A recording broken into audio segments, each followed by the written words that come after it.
Here I've got iPhone 11 and let me show you how to add profile picture to a contact on the following device.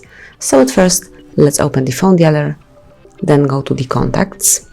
Now select the contact that you would like to change the cover picture to, so in my case it will be Lily, and now click on edit.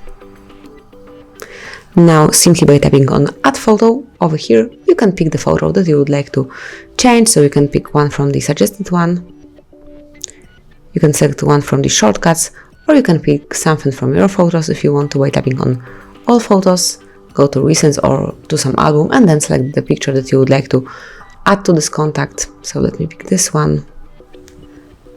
And then you can also add some filter if you want to. Let me pick vivid, and here what it will look like. If you would like to pick some from this, simply select it.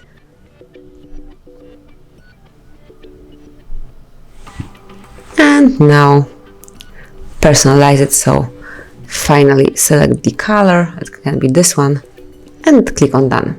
Click on done one more time to save the changes, and that's it. From now on, once Lily will be calling you, you will see this icon. Then if you would like to change it one more time, click on edit, edit one more time and select some other or one from your photos. So that's basically all. This is how you can change profile picture in your device in Apple 11. Thank you for watching. Please subscribe our channel and leave the thumbs up.